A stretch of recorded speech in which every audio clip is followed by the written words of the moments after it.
Hello to you all, and welcome to another Talk About Wine in English language, where we are aiming to talk and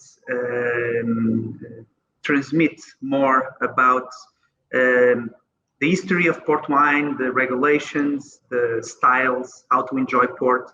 And today we have a special guest from Museu do Douro, the Douro Museum. I will do the direct translation. Which is Natalia Fauvrelle. And our conversation, our talk today will be about the beginning of the demarcation and most of all about the boundary markers and what they represented in the tangible approach to the first demarcation in the world. So Natalia, thank you very much for accepting the invitation to talk a little bit with us. And I think I would start by the first, the most easy question to start our conversation, which is, what are the boundary markers and what do they represent?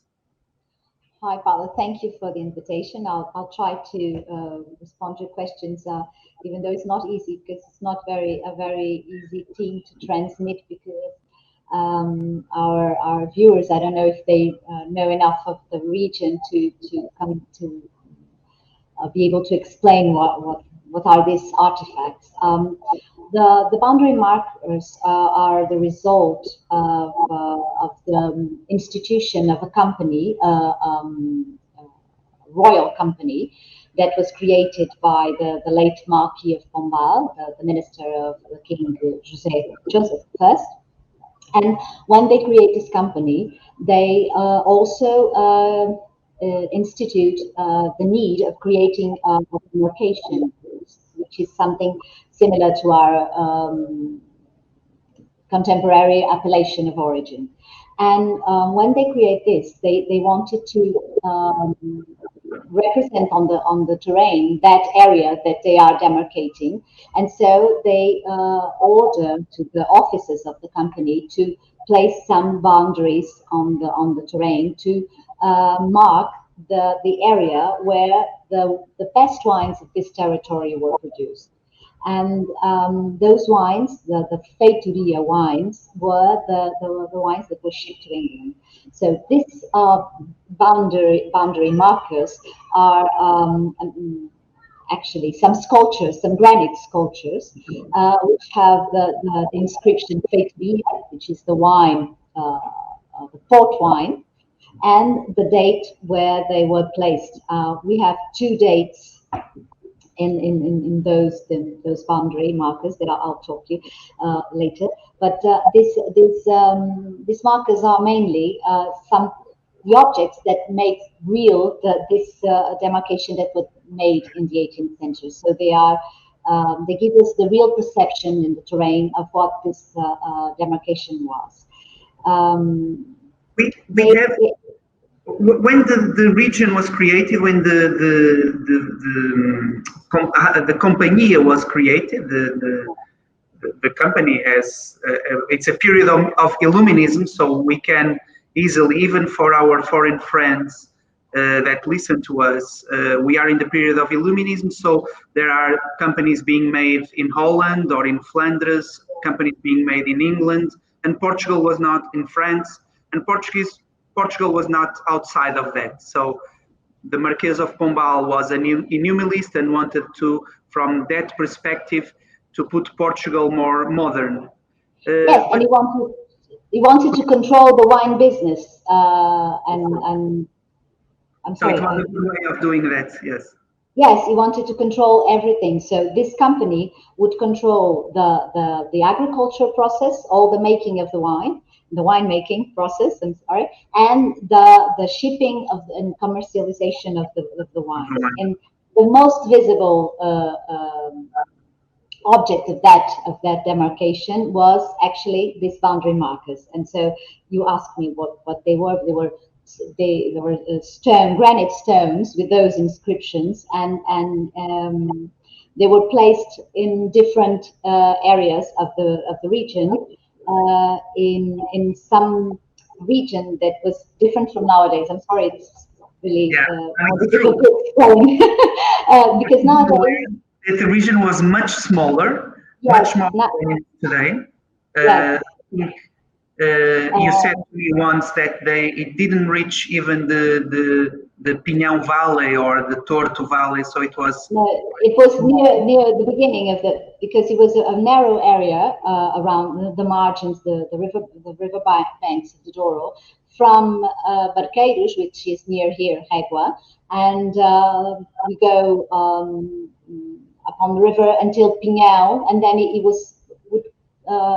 go just a little bit of the tributary river Pinhão and River Teto on the south margin, but it was concentrated here around Régua and Lamego and Santa Marta, Vila Real, which were traditionally the areas that produced this wine. There was it was known as Lamego wines. The denomination port was something that appeared in the middle of the 17th century, and before that, during the medieval age, we had traditionally all this area producing wine that was called Lamego wine. This this wine was connected to the monks, the Cistercian monks who had their monasteries on the South Lamego. And these big estates, these vineyards, were connected to them. That's why this area was historically connected to the port wine, and that's why the first demarcation is in this restricted area. Yeah. Going back to the need to have something tangible to understand what was in and out of this demarcation, wasn't it? It was like a frontier, a boundary, and so they send officers to the terrain, which actually did this work in a very small period of time, because the creation of the company was 1756. But only in 1758 we have the placement of these marks.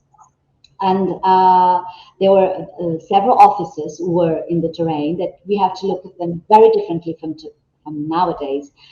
Today we have roads, highways, train, everything. And they were just displacing them in narrow paths on horse and on ox, on foot. And so they have to do a very difficult job in a very small time.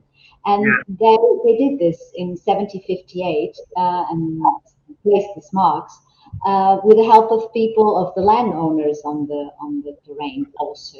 That's why the vineyards that were included were these traditional ones, and of those who have connections with the officers that could say that their wines were good and you can taste them. And that's why we have this very restricted area with small landowners and big landowners, but in a very restricted space.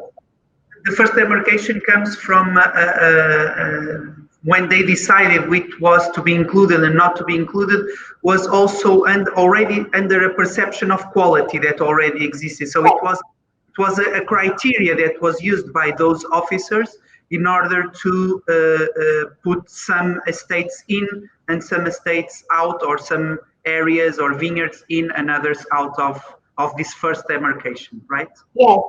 They choose that criteria, and they tasted, and that's why we have two demarcations actually in this first period of the Marquis de Pombal.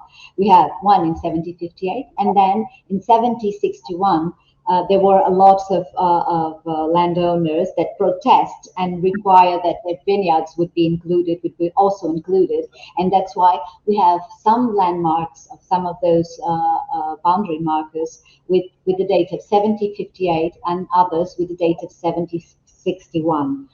They actually belong to the first demarcation, but were in two periods.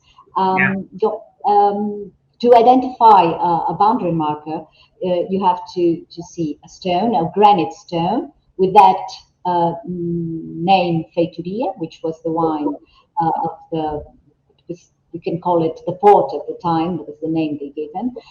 It has to do with the process of the wine making.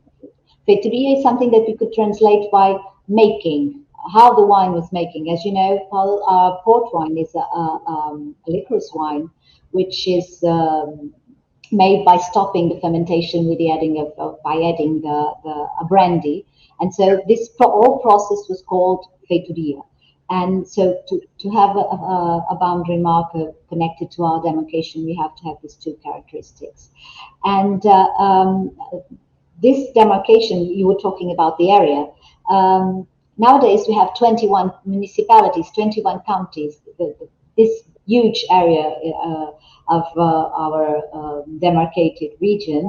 And at the time, we only have parcels of 9 counties. Because of that criteria that you called the quality criteria that you said, they choose like islands inside in the territory. You have an island here, and then you have a region where you have lots of stones and forest, and so it was excluded. And after that, you have vineyards. So you have to look at this landscape as something that is not continuous as today. Today, you come here to the Douro Valley and you have vineyards all around you. And it wasn't like that in the 18th century. That's why we have small circles through the region that we connect. Nowadays, in our minds, we connect as a unique region. But no, we have something that was in small parcels of that's very interesting. yeah. And this. So, and actually that's why sometimes we see dates on markers, which with these 2 dates, because they related to 2 demarcations, 58 yes. and 1761. Exactly. And there's a very curious thing about the placement of these markers, because nowadays everything is responsibility of the state. Although this was a royal company, the markers the officers would say you have to place a marker here, but the obligation to pay and to plant the marker, and to find a sculpture a stone worker would make it, was of the landowner. So he had the obligation of paying for that, not the estate that was actually who said you have to put it. But the landowner would have to do it, and that explains why these landmarks are very different from one another. You have different types, different types of inscriptions, because the stoneworker wasn't the same. I would, for example, if you were my neighbor in a vineyard, I would contract a stoneworker, you would contract some other, and so they would be different. And this has a creative side, because some are very decorated and they have different shapes. Even so, they are. Because there are some markers that are much more worked. The stonemason with some high works, and even the way that the words and the numbers are made very well shaped, and others very rough. Yes, and even the type of granite, because as you know, our region is a schist area. All the soil is schist, so they have to find a granite marker or a granite stone outside the region. And even in here, Hegua, you have the Monte São Domingos e Anuarmar is quite near for today, but not at the time. But in the Vila Real and Santa Marta areas, they have to go very far to find these kind of stones. And so it was mandatory to be granite. Yes, because when they put this, the regulation already that the stones have to be granite stones. There is no place where that's written, but if you want something to last, you make it in granite. You don't make it in schist, because the schist is a very soft stone and would disappear very fast. And when you put stone tanks were made. The lagars and the stone tanks were made in granite. Yeah, in granite. You have some in schist, but they didn't survive. Exactly. So when you want something to survive, you look at all the monuments around us. If you look here in the north of Portugal, all the monuments are made of granite. This was a monument. This was something that would make to last, to endure for eternity, because we have to look at when they did this 264 years ago. When they did it, they thought this was forever. So you have to put something that the weather wouldn't destroy, that would an animal would come and wouldn't destroy it, because we're talking about areas where you have wild animals too. And there's something very interesting too, that these granite stones have 2 meters high. And this was in the documentation, we have that information. They had to have 2 meters high, and when they were placed, they would have to have 1.2 meters on the ground. They would the area that we saw would 80 centimeters. They would be very near the ground. Yeah. And that is a fact that shows us they made this to last, to be there for eternity. Because it would be considered. You used a very interesting word, which is monument, and it's very interesting because when we think about a palace or a castle made out of granite, which is lasted or made to endure.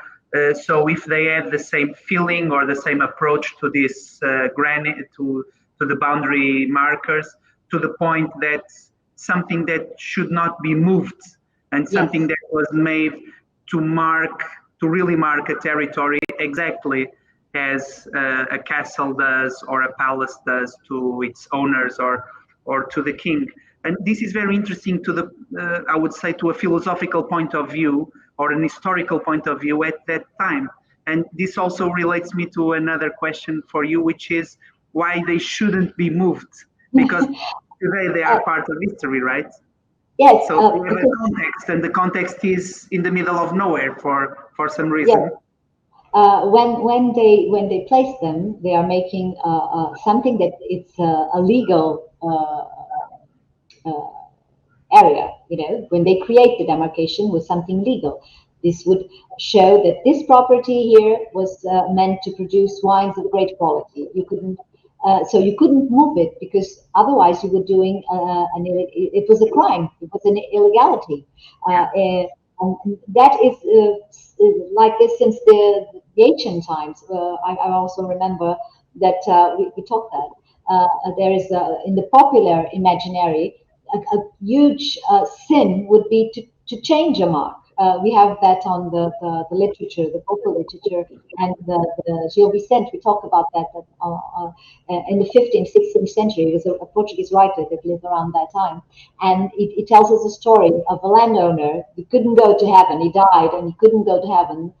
And the angel didn't let him go to heaven. He had to go to purgatory because he changed lots of marks. So it's a crime at if you look at that point of legal point of view. It was a sin for the church, because you couldn't change something that was meant to be. It's a property. You're stealing something, and that's why the marks are meant to be there. Even nowadays, if you have a mark, one of these kinds of marks in your property, you shouldn't change it. And in here, it's something more philosophical. It's it has to do with heritage. If you want to preserve the memory of this region, you can't change it like that, because if you took the mark out of this place, you are cutting a bound that exists between place and monument. If I put one of these boundary marks and I place it in my garden or in a cellar that I have to show to tourists that this property was somehow connected to the first demarcation. And sometimes it happens that they took there are landowners who take marks from other places that don't belong to their estates either. And if I do so, I'm making a mistake, a historical mistake, because on one hand, that mark didn't belong here, so I'm saying something that's not true. And on the other one, I'm taking the mark from its context. I'm taking the artifact from this context, and so I'm not telling actually the true story, because the mark shows us when they are implanted in the place they were placed originally. You're looking at the landscape and you're seeing, even though it has a lot of changes, you're seeing the vineyard and the connection with the soil, the mountain soil or the forest when it still exists. So you're looking at the reality. When you displace it, you're changing it too. So it's not correct for us to change the mark. Let's move from quality to quantity. How many marks do they exist, and what is the situation today? In the 18th century, there were placed 335 marks. Today, we still have enrolled 105, so it's about a third of them.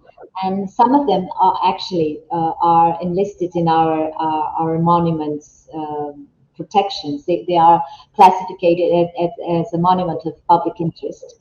And this difference between the ones who are classified and the other ones are because we made a start. We studied these boundary marks in the 1940s. Actually, it was a man from the Porto Institute, Engineer II.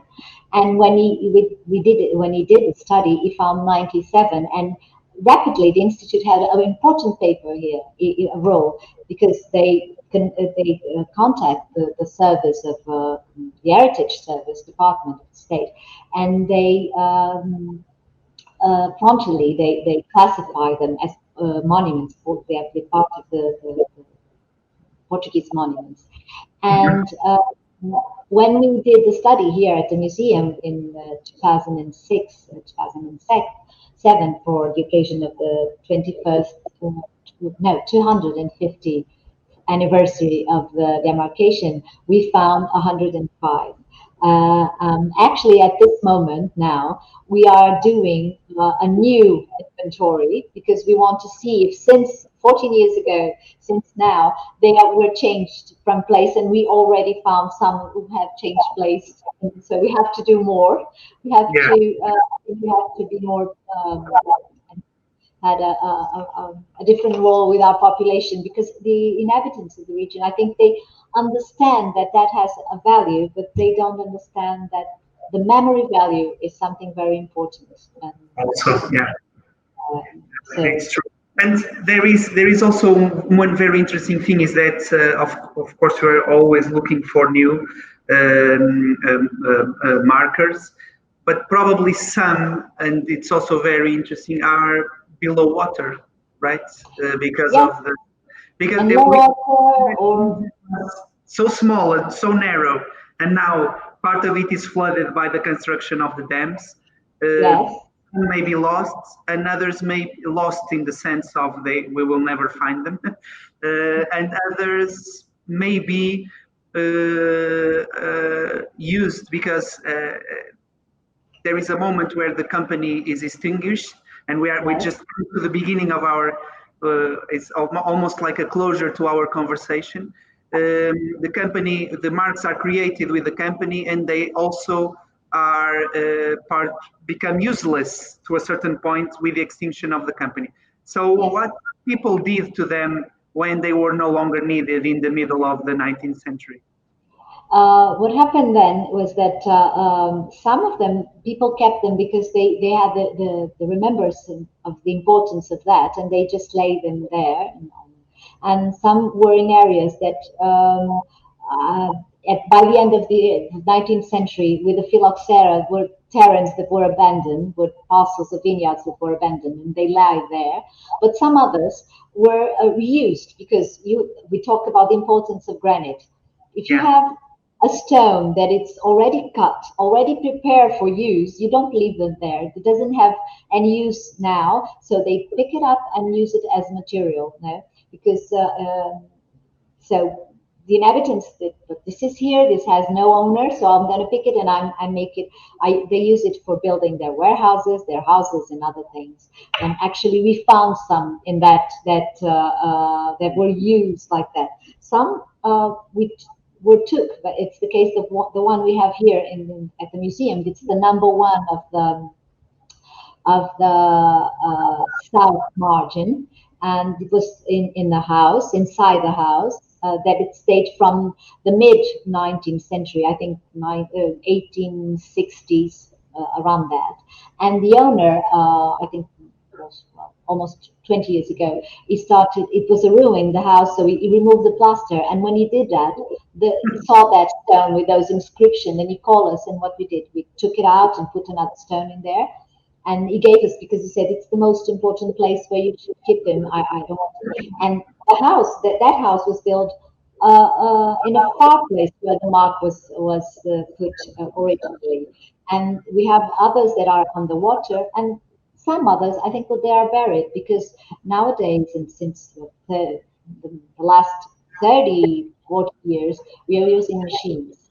And when we use machines, we don't have sensible worker there looking what is doing. You probably do like this with a machine, and it goes in buried. And probably one day someone will dig him out. I don't know. One last question. I think, if I'm not wrong, your PhD is on this subject, more or less. But what do you think, and you are already going a little bit through this, what do you think should be the future in preserving or studying these markers? What are the next steps, I would say? Well, we have two consequences here that we already talked.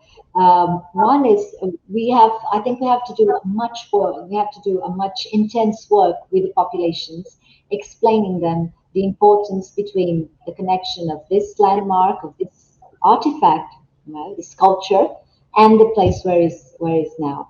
All the memories have, in this case, you have. We could call it placeness. Oh, I can't say it. You put the memory on that place. No? Yeah. So you can't. If you cut that, the object is just an object. It's a decoration thing. Yeah. You know. And it's important to do a much closer work with the population, explaining them the importance of that value, of the memory value in place. You know. I like to have our visitors here at the museum seeing the mark, admiring, but I would be much happier to see them in place. This is one thing we have to do. And the other is something that we're already doing, is monitoring those who are in place. We are doing this. We started last year, and we intend to continue. We are a very small team, so we are doing it in baby steps. But we are revisiting each mark, and we are assessing the conservation aspects in all of it, and we are doing this monitoring. Now we have different technology. We are doing a GPS point, so we intend to put them online with that GPS reference, so people could actually find a pinpoint where they actually find where it is. And when we know something, we preserve it better. So the much we know, the much we'll preserve. I think that's the most important work to do for the future to come.